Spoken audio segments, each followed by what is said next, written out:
The rearmament of European nations should be seen as a potentially significant economic stimulus. However, under certain conditions, summarized here. Deterrence, technological superiority against any possible adversary must be achieved. Without it, or at least without the perception of a prohibitively high offensive cost for an enemy, military spending becomes geopolitically useless. Evolution of warfare. The most probable future trajectory is the robotization of defense and offense systems, without which defense does not provide sufficient deterrence. This includes land, sea, outer space, cyber, biological, and psychological domains.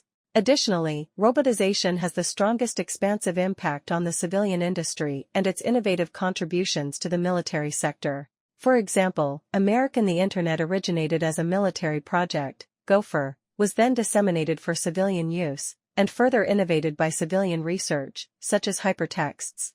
NATO codes. The military spending codes beneficial to the NATO alliance are not necessarily all suited to futurization with the aim of technological superiority. These should be reviewed and negotiated with this criterion in mind by Europeans and Americans.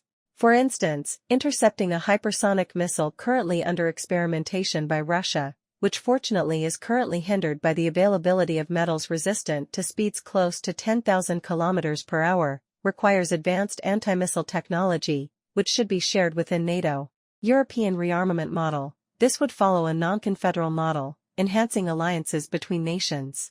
This realistic approach would require each nation to establish a military-civilian research center open to collaboration with other Europeans and beyond, e.g. G7, adhering to common standards. A European armed force?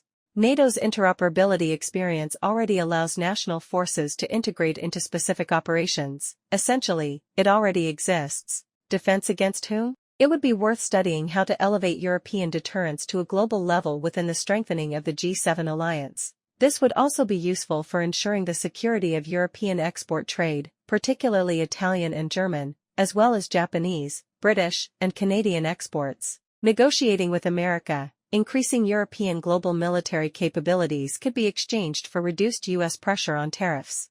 The EU and America are small in isolation, but if they find a balance, they become the world's dominant power and thereby the global financial pillar.